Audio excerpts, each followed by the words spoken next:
तो दोस्तों सुपरस्टार खेसारी लाल यादव जी का राउडी इंस्पेक्टर फिल्म की कमाई जो कि 3 से 4 दिन की कमाई से हिल गया है पूरा भोजपुरी इंडस्ट्री।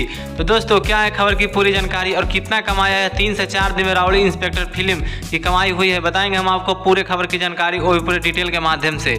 लेकिन उससे पहले अगर आप हमारे चैनल पर नए हैं तो वीडियो को लाइक कर चैनल को सब्सक्राइब जरूर करें और बिना समय लेते हुए वीडियो को शुरू कर देते हैं। तो दोस्तों आपको बता देना चाहते हैं कि भोजपुरी इंडस्ट्री के एक्शन हीरो खेसारी लाल यादव जी का एक फिल्म आया है जिस फिल्म का नाम है राउडी इंस्पेक्टर। और दोस्तों यह फिल्म इतना ज़्यादा धूम मचा दिया है कि हॉल में देखने के लिए इसके फिल्म को जगह नहीं मिल पा रहे हैं। और दोस्तों यह फिल्म करीब 3 से 4 दिन में 100 करोड़ रुपए कमा लिया है। और दोस्तों इस फिल्म की कमाई को देखकर पूरा भोजपुरी इंडस्ट्री के सभी स्टार हिल गए हैं कि यह फिल्म इतना ज़्यादा क्यों कमा रहा है। लेकिन दोस्तों अगर हम इस फिल्म की बात किया जाए तो इस फिल्म में खेसारी लाल यादव जो कि अलग ही अंदाज में दिख रहे हैं। आप खेसारी लाल यादव का मूंछ देख सकते हैं कि मूंछ जो कि कितना ज़्यादा एकदम पतला और कितना ज़्यादा बड़ा बनाए हैं। और दोस्तों यही मूंछ के कारण खेसारी लाल यादव का खूब ज़्यादा फिल्म भी चल रहा है क्योंकि यह मूंछ जो कि खूब ज़्यादा अलग ही अंदाज में दिख रहा है। और दोस्तों आपको बता देना चाहते हैं कि इस फिल्म में खेसारी लाल यादव जी को रोल मिला है जिस रोल में खेसारी लाल यादव जी एक थाने के थानेदार हैं। और दोस्तों उसमें हमेशा खेसारी लाल यादव जी नशे में दिखाई देते हैं। और दोस्तों यह फिल्म में खूब ज़्यादा अलग ही अंदाज में खेसारी लाल यादव जी दिख रहे हैं। और दोस्तों अगर आप लोग इस फिल्म को नहीं देखे होंगे तो इस फिल्म को जरूर देखिएगा। और इस फिल्म की कमाई से तो पूरा भोजपुरी इंडस्ट्री भी हिल गया है।